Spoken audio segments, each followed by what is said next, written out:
사무엘상 14장 1절부터 7절 말씀 우리 다 함께 일어나서 교독하겠습니다. 하루는 사울의 아들 요나단이 자기의 무기를 든 젊은 병사에게 말하였다. 우리가 저 건너편에 있는 블레셋 군대의 전초 부대로 건너가자. 그러나 요나단은 이 일을 자기의 아버지에게는 알리지 않았다. 사울은 그때 기브아에서 이를 멀지 않은 미그론에 있는 성류나무아에 머물러 있었다. 사울의 가서 이름은 루스가 약 600명쯤 되었다. 아이야가 에봇을 입고 제사장 일을 맡고 있었는데 그는 바로 이가봇의 형제이다. 아야의 아버지는 아유두비고 할아버지는 비느하스이고 그 윗대는 실로에서 주님을 모시던 제사장 엘리이다. 그들 가운데 아무도 요나단이 떠난 것을 알지 못하였다. 요나단이 블레셋 군대 전처 부대로 들어가려면 꼭 지나야 하는 길목이 있었는데 거기에는 양쪽으로 험한 바위가 있었다. 한쪽 바위의 이름은 보세스이고 다른 한쪽 바위의 이름은 세나이다. 바위 하나는 북쪽에서 거대한 기둥처럼 치솟아 올라 믹마스를 바라보고 있었고 다른 하나는 남쪽에서 치솟아 올라 게발을 바라보고 있었다. 요나단이 무기를 든 젊은 병사에게 말하였다. 저 할례 받지 않은 이방인의 전초 부대로 건너가자. 주님께서 도와주시면 승리를 거둘 수도 있다. 주님께서 허락하시는 승리는 군대의 수가 많고 적음에 달려있지 않다. 그의 무기를 든 병사가 대답하였다. 무엇이든 하시고자 하는 대로 하십시오. 무엇을 하시든지 그대로 따르겠습니다. 이는 하나님의 말씀입니다. 아멘. 장발 목사님께서 영적 전쟁에서 승리하는 법이라는 제목으로 은혜의 말씀 선포하겠습니다. 네, 할렐루야. 예, 여러분 이렇게 만나 뵙게 돼서 반갑습니다. 제가 2주 전에도 와서 예배를 드렸었는데 또 그때 이렇게 뵙고 다시 뵈니까 조금 이제 이렇게 얼굴이 네, 익숙해진 것 같습니다. 네, 이게 참 베델교회 지성훈 목사님 제가 이제 저도 2016년쯤에 제가 경기도 안양에서 제가 개척을 했었는데 비슷한 시기에 저하고 개척을 하셨고 저는 이제 개척을 해서 교회를 하다가 목회를 하다가 이제 미국으로 가게 돼서 지금 이제 미국에서 사역을 하다가 지금 잠깐 결혼 때문에 제가 한국에 들어와 있습니다. 근데 참 이렇게 제가 지성훈 목사님 뵙고 또 교회를 생각할 때마다 이 말씀이 생각이 나더라고요.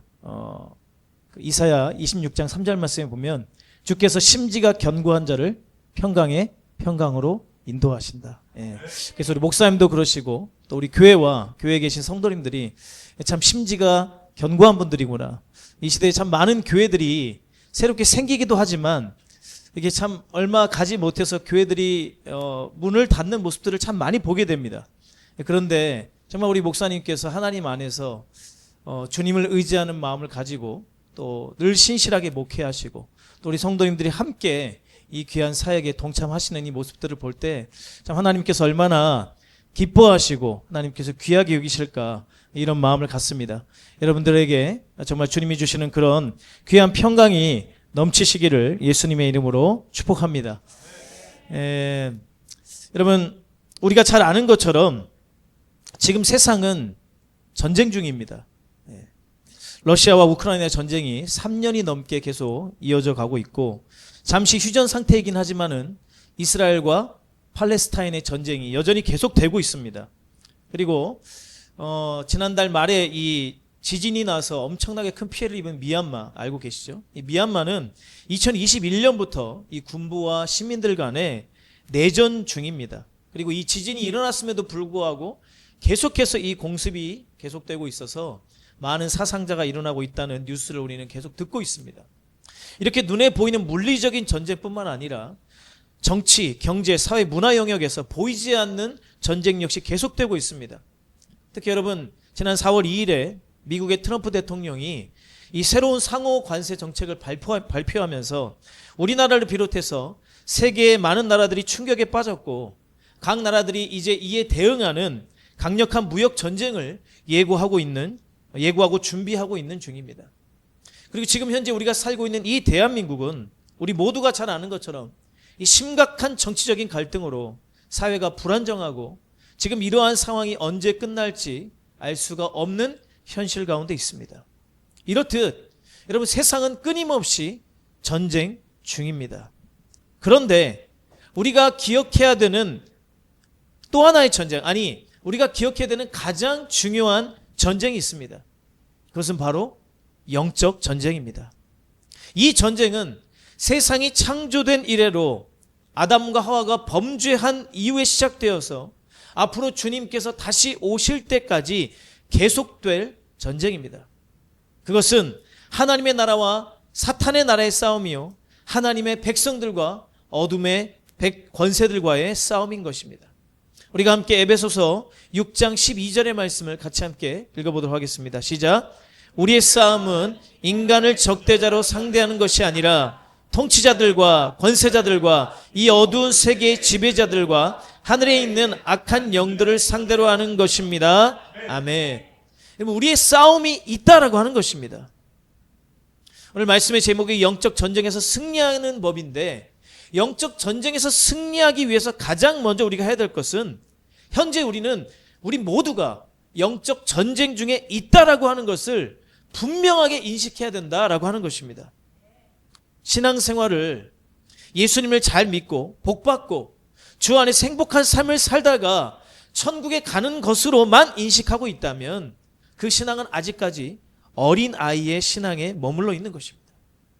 우리에게는 반드시 싸워야만 하는 피할 수 없는 싸움이 있습니다. 왜냐하면 우리의 대적 마귀는 절대로 우리를 가만히 내버려 두지 않기 때문입니다. 우리 베드로전서 5장 8절의 말씀을 같이 함께 읽어보겠습니다. 시작.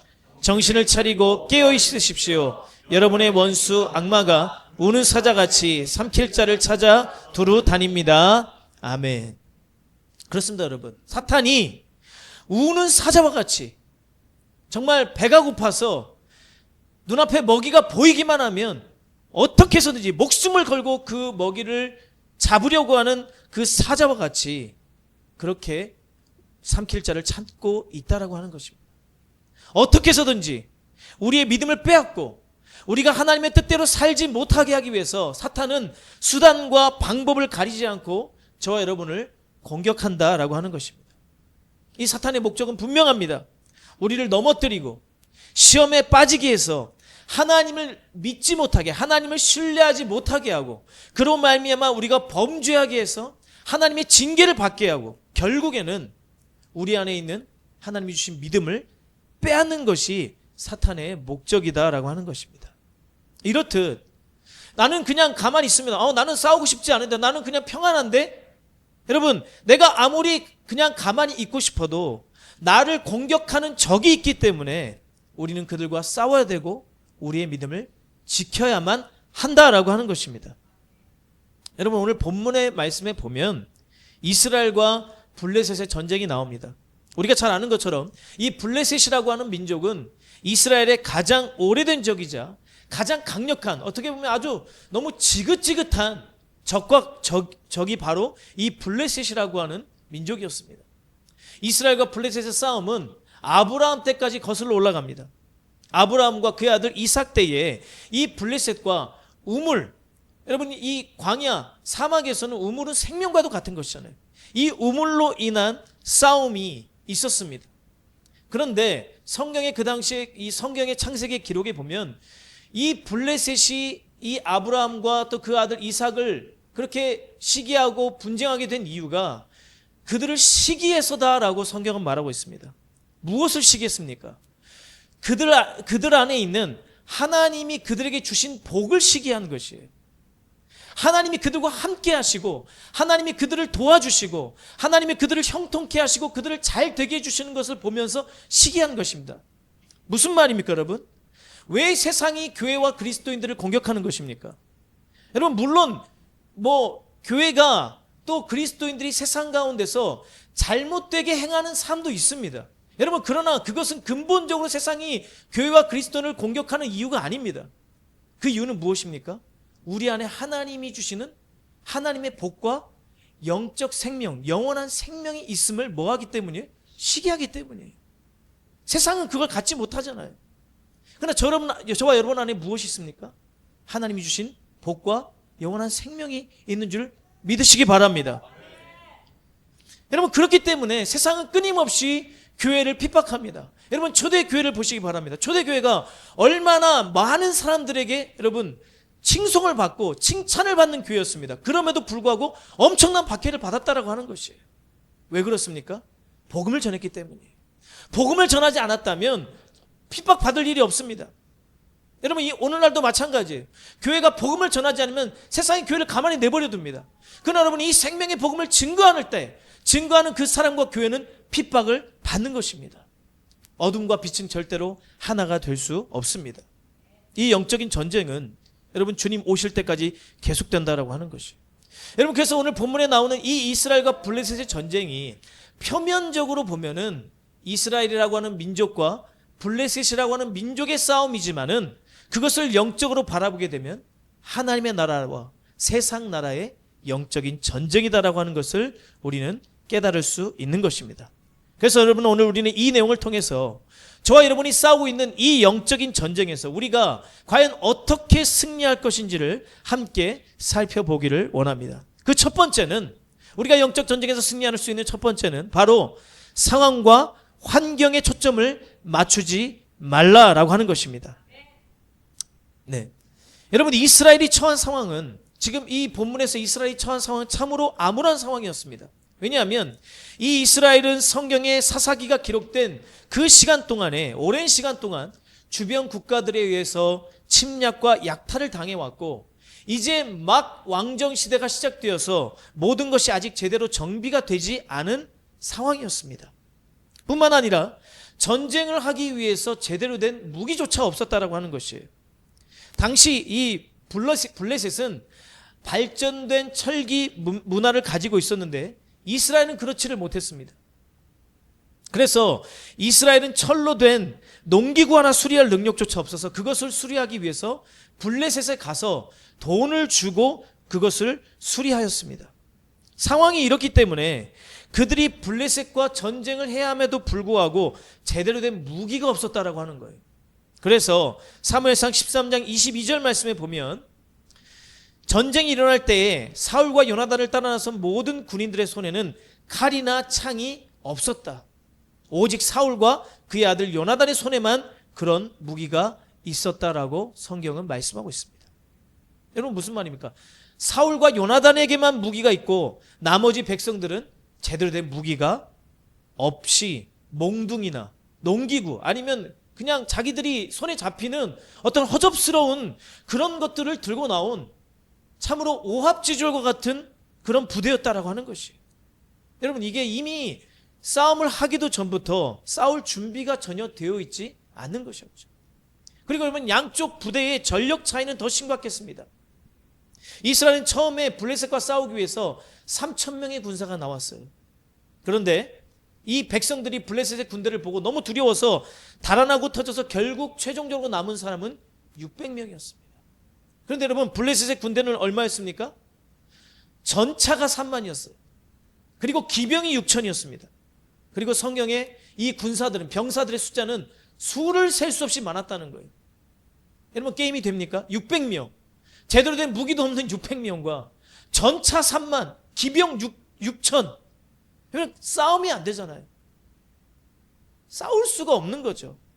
도저히 싸울 수가 없고 누가 이길지는 불을 보듯 뻔한 싸움이었다라고 하는 거예요. 그렇기 때문에 이스라엘 백성들과 이스라엘 왕 사울은 이런 상황에서 참으로 절망하고 좌절할 수밖에 없었다라고 하는 것입니다. 여러분, 한번 생각해 보세요. 저와 여러분이 이런 상황이면 싸울 엄두가 나겠습니까? 아, 우리 한번 해봅시다, 이렇게 할 수 있는 용기 있는 사람이 있습니까? 저는 안 될 것 같아요. 예, 누구라도 그럴 수밖에 없는, 절망할 수밖에 없는 상황이었다라고 하는 것입니다. 당장 눈앞에 놓여있는 상황과 문제가 너무나 크게 보이고 그게 전부라고 생각되기 때문에 여러분, 그래서 이스라엘 백성들은 어떻게 했습니까? 이 상황 앞에서 두려워했고 숨었다라고 하는 거예요. 사무엘상 13장 6절과 7절 말씀에 보면 여러분, 이렇게 긴 말씀들인데 이 붉은색으로 여러분 표시해 놓은 부분을 보이시죠? 뭐 했습니까? 숨었어요. 그리고 또 뭐 했어요? 달아났어요. 그리고요? 네, 남은 군사들조차도 다 떨고 있었다는 겁니다. 너무 당연한 겁니다, 여러분. 이거는 당연한 거예요. 이 사람들이 무슨 너무 믿음이 없고 이 사람들이 너무 형편없는 사람들이다가 아니라 여기 있는 저와 여러분 누구라도 이 상황이면 이렇게 될 수밖에 없다라고 하는 것입니다. 바로 이것이 여러분, 저와 여러분의 모습도 사울과 이스라엘 백성들의 모습과 같다라고 하는 것이죠. 여러분, 우리의 인생의 문제 앞에서, 사탄의 영적인 공격 앞에서 우리가 이와 같이 두려워하고 숨고 모든 것을 자포자기 포기하는 모습을 보일 때가 우리도 있다라고 하는 것이죠.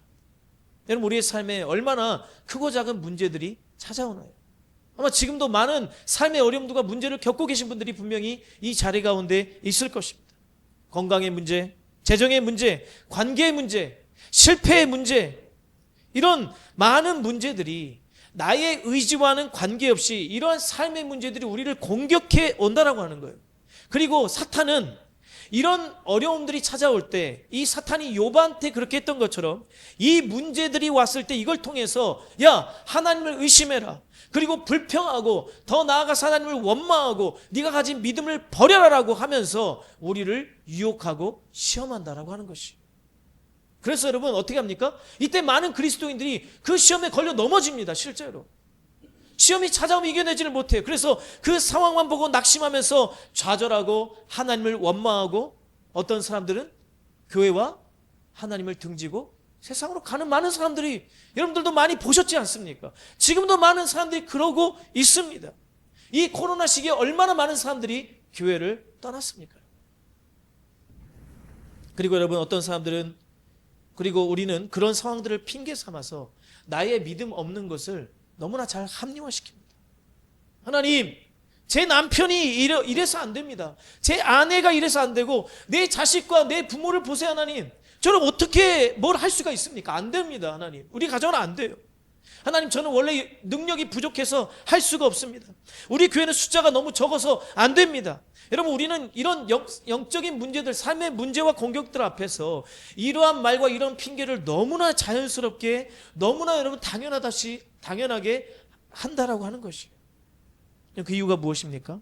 그것은 우리가 오직 상황만을 바라보기 때문에, 그 상황을 바라보고 그 상황에 완전히 매몰되어서 나는 아무것도 할 수 없다라고 스스로 결론을 내려버린다라고 하는 것이에요. 여러분, 한번 이렇게 요즘에는 뭐 이제 카메라를 잘 들지 않고 다 핸드폰으로 이제 사진을 찍으니까, 그런데 여러분 이렇게 사진을 찍을 때에 이 카메라에 초점이 있지 않습니까? 여러분, 이렇게 가까이에 어떤 물건을 대고서 소위 우리가 말하는 접사라고 하는 것을 찍게 되면 이 물건이, 가까이에 있는 물건이 아주 또렷해지지만 그 뒤에 있는 모든 것들은 다 어떻게 되나요? 흐릿해지죠. 근데 반대로 아주 먼 곳에 있는 것에 이 초점을 맞추게 되면 가까이에 있는 것들은 흐려지고 먼 곳에 있는 것이 또렷하게 되어집니다. 무슨 말이냐? 카메라의 초점을 어디에 맞추냐에 따라서 화면 안에는 들어있지만 그것이 또렷해지고 흐릿해지고의 차이가 난다라고 하는 것이에요. 우리가 삶의 포커스를 어디에 맞추냐에 따라서 무엇이 우리의 눈에 들어오는지가 달라지게 되는 것입니다. 여러분, 그렇다면 우리는 누구를 바라봐야 됩니까? 문제에 초점을 맞추는 것이 아니라, 문제는 눈에 들어옵니다. 어떻게 문제를 안 볼 수가 있습니까? 보여지죠. 안 볼라 그래도 내 눈앞에 있어요. 그런데 초점을 문제에 맞추는 것이 아니라 초점을 바로 하나님께 맞춰질 때 그 문제가 흐릿해지고 그 문제가 아닌 것이 될 수 있다라고 하는 것이에요. 성경은 우리에게 말씀하십니다. 여러분 함께 히브리서 12장 2절 말씀 같이 읽도록 하겠습니다. 시작. 믿음의 창시자요 완성자이신 예수를 바라봅시다. 아멘. 누구를 바라보자고요? 예수를 바라보자. 예수님께 우리의 삶에 초점을 맞출 때에 그 삶의 모든 문제들은 주님 앞에서는 아무것도 아닌 것이 될 수 있다라고 하는 것입니다. 바로 주님께 포커스를 맞추시는 저 여러분이 되시기를 바랍니다. 우리가 이 영적 전쟁에서 승리하기 위해서 해야 될 두 번째는 바로 하나님을 신뢰하라라고 하는 것입니다. 여러분, 사울과 이 모든 이스라엘 백성들이 블레셋을 바라보고서 벌벌 떨고 무서워하고 있을 때에, 그때 이 블레셋의 군대가 아니라 하나님께 초점을 맞춘 사람이 있었다라고 하는 거예요. 그 사람이 누구냐? 바로 오늘 본문에 나오는 요나단입니다. 여러분, 요나단 잘 아시죠? 네. 근데 여러분, 우리가 요나단을 잘 아는데 요나단을 어떤 사람으로 잘 알고 있습니까? 예. 요나단 하면 딱 생각나는 건 그냥 다윗의 친구예요. 실은 그게 아주 중요한 내용이긴 하지만은 그 이상을 우리가 조금 잘 모릅니다. 예. 여러분, 요나단을 다윗의 친구로는 잘 알고 있지만 이 요나단이 믿음의 사람이었다라고 하는 것에 대해서는 이렇게 잘 많이 관심을 두지 않았었습니다. 실은 저도 그랬어요. 제가 이 본문을 보고 이 말씀을 이렇게 하기 전까지는 요나단이 믿음의 사람이었다라고 하는 걸 알고는 있었지만 그가 얼마나 믿음의 사람이었는가라고 하는 것을 깊이 생각하지 않았는데 오늘 본문은 이 요나단의 믿음을 분명하게 우리에게 보여주고 있습니다. 모두가 포기하고 싸울 엄두조차도 내지 못하고 있는 상황에서 이 요나단은 그의 병기를 든 소년에게, 그의 무기를 든 소년에게 우리가 블레셋 진영으로 가자라고 말을 합니다. 이게 상식적으로 말이 안 되잖아요. 미치지 않고서 어떻게 두 사람이 저 수만 명에 있는 블레셋 진영으로 그냥 놀러 가자는 얘기가 아니지 않습니까, 여러분? 싸우러 가자는 거예요. 그러면 이 요나단이 어떻게 이렇게 용감할 수가 있었습니까? 그가 배포가 막 큰 사람이어서 그랬을까요? 아니죠. 여러분 생각해 보십시오. 이 요나단은 이스라엘의 왕자입니다. 왕이 아니에요. 자기가 이 전쟁에 무슨 책임을 져야 되는 사람이 아니라는 거예요. 여러분, 그리고 왕자기 때문에 자기가 싸우지 않아도 백성들이 알아서 왕자를 보호합니까? 안 합니까? 보호해요. 굳이 자기가 나서서 이런 위험한 일을 자초할 이유가 전혀 없다라고 하는 것입니다. 그럼에도 그는 다른 사람처럼 숨어 있거나 자포자기하지 않고 적진을 향해서 전진해 갔다라고 하는 것입니다. 어떻게 이렇게 할 수 있었는지 그 이유를 우리는 그의 고백을 통해서 알 수 있다라고 하는 것입니다. 여러분, 사무엘상 14장 6절 말씀 같이 함께 읽어보겠습니다. 시작. 요나단이 무기를 든 젊은 병사에게 말하였다. 저 할례 받지 않은 이방인의 전초 부대로 건너가자. 주님께서 도와주시면 승리를 거둘 수도 있다. 주님께서 허락하시는 승리는 군대의 수가 많고 적음에 달려있지 않다. 아멘. 여러분, 우리는 이 요나단의 고백을 통해서 그가 가지고 있는 세 가지 믿음을 확인할 수 있습니다. 요나단의 믿음, 그리고 저와 여러분이 가져야 될 그 믿음의 첫 번째는 한번 우리 같이 큰 소리 읽어보겠습니다. 나는 하나님께 속한 자다. 예. 여러분, 하나님께 속한 자임을 믿으십니까? 여러분, 요나단이 이렇게 말합니다. 저 할례 받지 않은 이방인의 전초 부대로 건너가자, 이렇게 말합니다. 여러분, 할례라고 하는 것은 여러분들이 잘 아시지만은 하나님께서 이스라엘에게 너가 하나님의 백성이라고 하는 표시를 너의 몸에다가 내라라고 하는 것이에요. 남성의 생식기에다가 그것을 표시하라고 명령하신 것이었습니다. 이것은 하나님과의 언약이고 하나님의 백성된 외적인 표시였습니다. 여러분, 요나단은 지금 블레셋 군대를 향해서 할례 받지 않은 자다라고 말하고 있죠. 여러분, 이 말은 반대로 말하면 무슨 얘기예요? 나는 뭐 자라는 거예요? 나는 할례 받은 자다라고 하는 거예요. 우리는 할례 받은 하나님의 백성, 즉 나는 하나님의 백성이다라고 고백하는 것입니다. 우리는 하나님께 속한 자다. 하나님이 우리와 함께 하심을 지금 고백하고 있는 것입니다. 여러분들께서는 하나님께서 여러분들과 함께 하심을 믿으십니까? 여러분, 이 믿음과 확신이 있다면 어떤 어려움과 영적인 공격도 이겨낼 수 있습니다.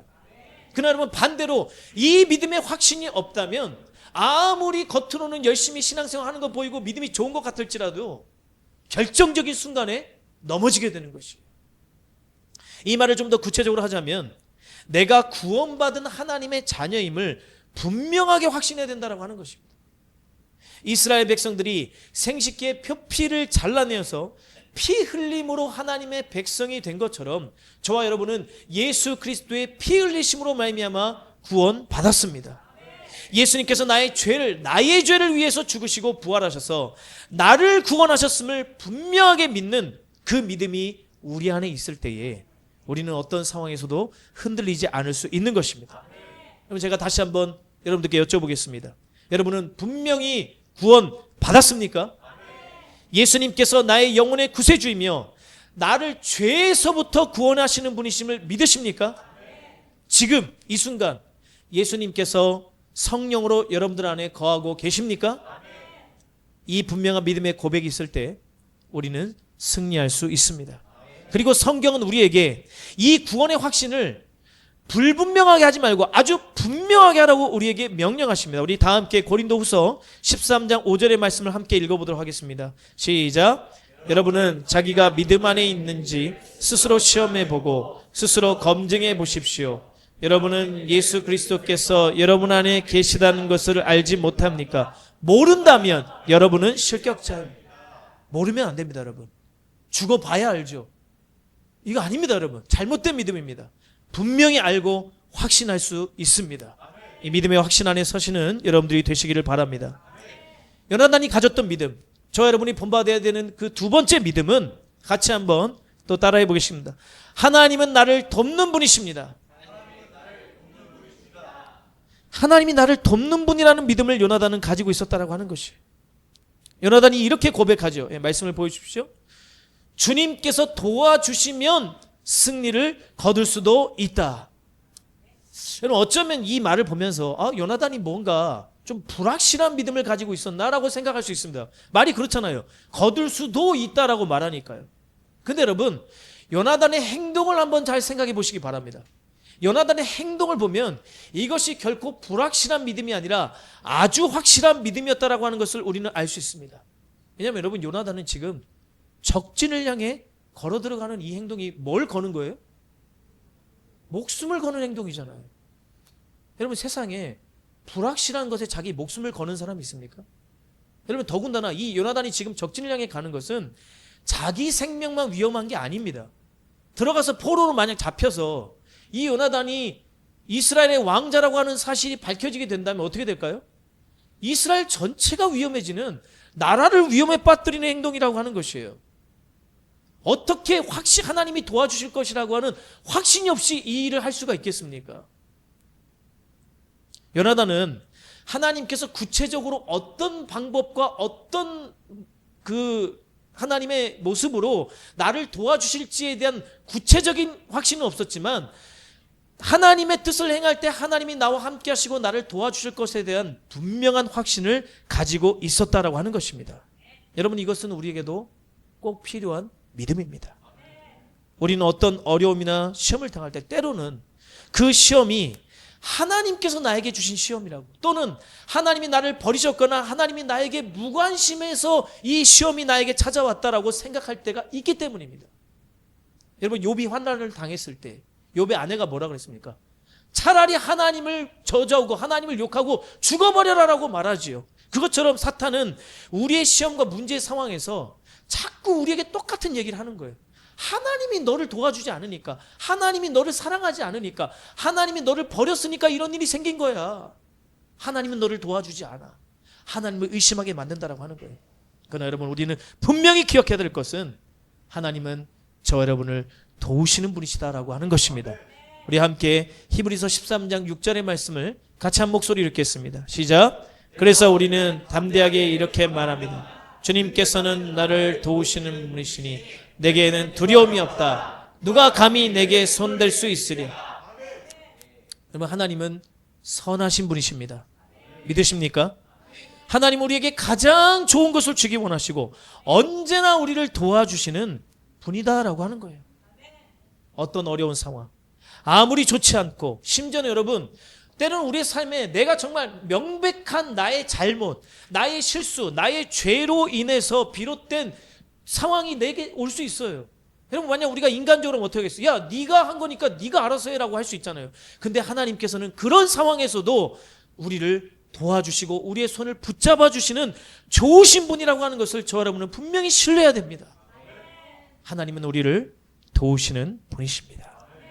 세 번째로 요나단이 가진 믿음은 하나님이 전능하신 분이다라고 하는 거예요. 한번 따라해 보겠습니다. 하나님은 전능하신 분이십니다.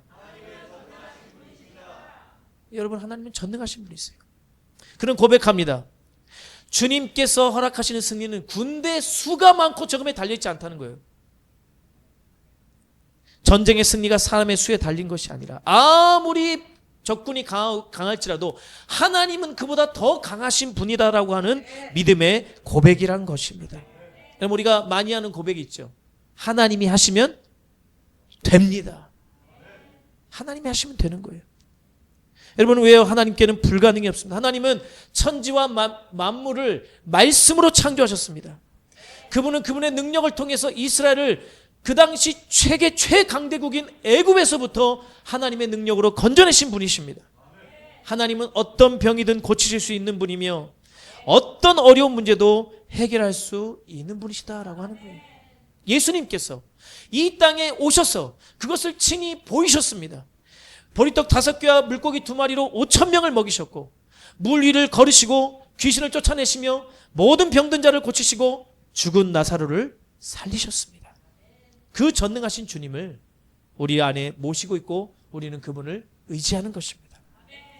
지금 블레셋의 군대가 전차가 3만이고 기병이 6천이고 병사가 해변에 모래같이 많을지라도 그들이 가진 힘과 능력보다 하나님이 더 능력이 많으신 분이고 하나님이 그들을 능히 이기실 수 있다라고 하는 이 믿음을 요나단은 분명히 가지고 있었다라고 하는 거예요. 우리가 하나님의 전능하심을 믿고 의지하고 그리고 그 믿음대로 행할 때에 하나님께서는 그 믿음대로 역사하시는 것입니다. 여러분, 믿는 만큼 역사하세요. 왜 하나님은 전능하신 분인데 왜 내 삶에는 하나님의 전능하신 일들이 안 일어나는가? 하나님의 전능하심을 믿지 못하기 때문에 뭐 하지 않습니까? 기도하지 않는 거예요. 문제가 생겼는데 하나님이 해결할 수 있는데 하나님이 해결할 능력이 없다라고 생각하니까 기도하지 않습니다. 그냥 내가 하나님의 능력이나 내 능력이나 별반 다를 게 없는데 뭐 굳이 가가지고 하나님 앞에 그렇게 매달려서 울고불고 기도하고 합니까? 그냥 내가 해결하든지 돈으로 해결하든지 힘 있는 사람 찾아가서 내 문제를 해결해 줄 수 있는 사람 찾아가서 해결하지요. 근데 여러분, 그게 뭐 어떤 그렇게 하는 사람은 믿음이 없는 사람이고 뭐 믿음이 좋은 사람, 그게 아니라 다 저와 여러분의 모습이 그렇잖아요. 성경의 사람들도 마찬가지예요. 그 정말 아무것도 할 수 없는 그 상황이 왔을 때, 주님만 바라볼 수 없는 그 상황이 왔을 때에 하나님 앞에 매달리고 기도해서 하나님의 일하심을 경험하는 것들을 우리가 많이 봅니다. 여러분, 우리가 역대하 16장 9절 말씀 함께 읽어보겠습니다. 시작. 주님께서는 그 눈으로 온 땅을 두루살피셔서 전심전력으로 주님께 매달리는 이들을 힘있게 해주십니다. 여러분, 하나님의 전능하심을 여러분들이 믿으신다면 눈앞에 닥쳐있는 불가능한 상황에서 하나님의 도움을 구하시기를 바랍니다. 여러분, 믿음은 그냥 간직하라고 주신 게 아니에요. 믿음을 사용하라고 우리에게 주신 것입니다. 놀라운 것은요, 누구도 할 수 없는 이 불가능한 상황, 내 힘으로 도저히 해결할 수 없는 바로 그 상황을 만난 그때가 하나님의 전능하심을 경험할 때입니다. 마지막으로 이제 여러분, 세 번째로 우리가 이 영적 전쟁에서 승리하는 마지막 방법은 믿음의 동역자, 믿음의 친구를 만들라라고 하는 것입니다. 여러분, 오늘 요나단은 혼자 싸우지 않았습니다. 우리가 정말 이 성경을 보면 항상 어떤 그 중심 인물에만 집중을 하게 되어지는데 요나단 옆에 누가 있었죠? 병기를 든 소년이 함께 있었습니다. 여러분, 그는 자기의 가장 가까운 사람을 믿음의 동역자로 만들었어요. 여러분, 요나단이 오늘 본문 6절에서 10절까지 이제 오늘 우리가 읽지 않은 그 뒷절의 말씀 10절까지 보면요, 이 병기를 든 소년에게 이 자기가 가지고 있는 생각과 자기의 계획을 자세하게 말하는 것을 볼 수가 있습니다. 그리고 하나님의 이 역사하심이 자기 혼자에게가 아니라 6절 말씀에 보면 우리가라고 하는 표현이 2번이 나와요. 우리가. 내가가 아니라 우리가라고 하는 거예요. 하나님이 우리와 함께 하실 것이다. 하나님이 우리를 도와주실 것이다 라고 하는 거예요. 무슨 말이에요? 예. 우리가 함께라고 하는 것이죠. 병기를 든 소년. 여러분, 병기 든 소년은 뭐예요? 말 그대로 그냥 쫄다고 부합니다. 그냥 병기만 들고 쫓아다니는 거예요. 그냥 그 사람이 뭐 아는 것도 없어요. 근데 여러분, 이 병기 든 소년을 단지 자기의 부하나 상하 주종 관계로만 한 것이 아니라 자신과 함께하는 동역자의 위치로, 동역자로 인정해 주었다라고 하는 거예요. 여러분, 요나단과 병기 든 소년 사이에는 뛰어넘을 수 없는 신분의 차이가 있습니다. 요나단은 일국의 왕자이고 오늘 이 병기 든 소년은 이름도 기록이 안 돼 있잖아요.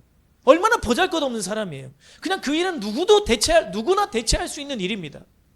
그런 보잘것없는 한 소년에게 요나단이 뭐예요? 자기의 마음을 나누고 자기의 생각을 나누고 그를 자신의 영적인 동지로 만들었다고 하는 것이에요. 여러분, 요나단의 이 행동에 대한 병기 든 소년의 반응이 무엇이었습니까? 사무엘상 14장 7절 말씀에 보면 무기를 든 자가 그에게 이르되 당신의 마음에 있는 대로 다 행하여 앞서 가소서 내가 당신과 마음을 같이하여 따르리이다. 여러분 이 말을요 조금 원문에 가깝게 제가 조금 말하면 이렇게 하는 거예요. 원하시는 대로 하세요. 보십시오. 저의 마음은 당신의 마음과 한 마음입니다. 예, 이렇게 이 원문에 보면 보세요, 보십시오라고 하는 이런 단어가 들어있어요. 제 마음이 당신의 마음과 하나입니다. 이게 강조가 되는 겁니다. 마음이 하나다. 그럼 무슨 말이냐면요. 요나단이 그냥 그 병기든 소년을 자기의 동역자로 생각하지 않고 야, 너 그냥 내가 시키는데 왜 나 따라와, 나만 따라와 이렇게 해도 되잖아요. 근데 그게 아니라 그에게 그렇게 했을 때에 그의 무엇을 얻었다는 거예요? 마음을 얻었다는 거예요. 마음을. 요나단이 만약 그렇게 하지 않았어도 이 병기든 소년이 요나단을 따라갔을지 모릅니다. 왜요? 왕자니까 순종해야죠. 근데 여러분 이게 누가 봐도 미친 짓이잖아요. 그러니까 결정적인 순간에 요나단을 버리고 얼마든지 도망갈 수 있습니다. 근데 그게 아니라 당신의 마음이 원하는 대로 하십시오. 제 마음은 당신의 마음과 같은 마음입니다. 여러분 이렇듯 우리에게도 영적인 동역자, 동지, 친구가 꼭 필요하다고 하는 거예요.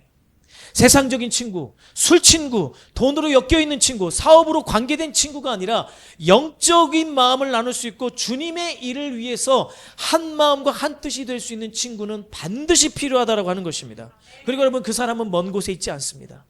바로 여러분 옆에 있는 분들, 나와 가장 가까이에 있는 여러분의 가족일 수 있고 바로 지금 이곳에 있는 우리 교회의 성도들이 바로 우리의 믿음의 동역자가 될 수 있다라고 하는 거예요. 근데 여러분 그냥 가까이만 있다고 자동으로 영적인 동지가 되는 게 아닙니다. 내가 먼저 마음을 열고 내가 먼저 나의 마음과 생각을 나눌 때에 진짜 영적인 동지가 될 수 있다라고 하는 거예요. 이 사람은 이래서 나랑 안 맞고 수준이 안 맞고 자라온 배경이 안 맞고 여러분 이런 거 따지다 보면 믿음의 동역자를 찾을 수 없습니다. 믿음의 동역자의 조건은 딱 한 가지입니다. 무엇입니까? 하나님을 향한 진실한 믿음만 있다면 어떤 조건에 상관없이 영적인 동역자가 믿음의 동역자가 될 수 있다라고 하는 것이에요. 여기 계신 지성훈 담임 목사님이랑 제가 이 영적인 동역자가 될 수 있었던 이유도 마찬가지입니다. 우리 목사님께서 먼저 저에게 마음을 열고 다가와 주셨기 때문이에요. 목사님이 저보다 나이도 형님이시고 뭐 키로 보나 뭘로 보나 저하고는 맞지 않는, 저하고 레벨이 다른 분이에요 진짜로. 예. 근데 정말 우리 여러분들이 더 잘 아시지만은 우리 목사님이 너무 참 좋은 성품과 또 이렇게 사람을 마음을 열게 하는, 제가 굉장히 좀 사람이 까다로운 사람이거든요. 근데 그냥 목사님께서 불도저 같이 그 직진해 오시는데 그 목사님의 그 주님의 사랑을 거부할 수가 없더라고요. 그래서 이 목사님과 제가 이렇게 영적인 동역자가 되었고 그렇기 때문에 제가 오늘 이 자리에 서서 여러분들과 이렇게 말씀을 나눌 수가 있습니다. 여러분 옆에 계신 분들 한번 보시기 바랍니다. 이렇게 한번 얘기해 보시겠습니까? 저의 영적인 친구가 되어 주시겠습니까? 다시 한번 얘기하겠습니다. 제가 당신의 영적인 동역자가 되겠습니다.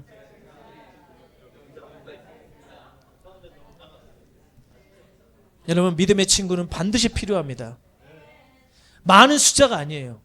하나님께서는 요나단과 그의 병기든 소년을 통해서 그 누구도 할 수 없는 수만 명의 블레셋 군대를 물리치는 놀라운 역사를 하나님께서 행하셨다고 하는 것입니다.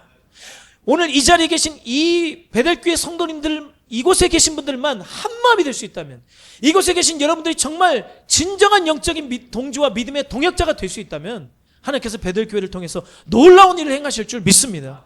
이 지역을 변화시키고 수많은 영혼들을 주님께로 인도하는 그 일을 하나님께서는 감당케 하실 줄 믿습니다. 여러분 요나단은 가만히 있지 않았습니다. 오늘날 많은 그리스도인들이 가만히 앉아 있습니다. 머리로는 너무나 아는 것이 많아졌어요. 설교를 듣고 예배를 하고 하면은 앞에서는 목사님보다도 더 많이 아는 성도님들이 있다라고 생각할지 몰라요. 그런데 중요한 것은 움직이지를 않는 것이에요. 왜냐하면 하나님께서 나를 통해서 일하실 것을 믿지 않기 때문입니다. 하나님을 믿는 사람은 가만히 앉아만 있지 않습니다.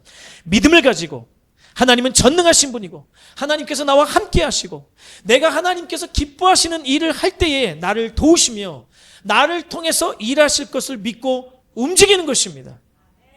성도 여러분, 요나단과 같이 믿음으로 움직이시기 바랍니다. 여러분 옆에 주신 믿음의 동역자들과 마음을 같이하여 하나님께서 여러분과 이 교회에게 주신 사명을 감당하시기 바랍니다. 분명 많은 어려움과 고난이 있고 사탄의 공격이 끊임없이 있을 것입니다. 그러나 하나님께서 함께 하시면 그 어떤 어려움도 이겨내고 승리할 줄 믿습니다.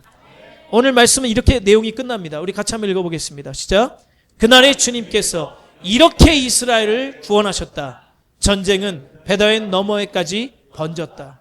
이렇게 구원하셨다라고 하는 거예요. 하나님께서 이스라엘을 구원하신 것처럼 저와 여러분을 구원하시고 베델 교회를 통해서 놀라운 구원의 역사를 일으키실 줄 믿습니다.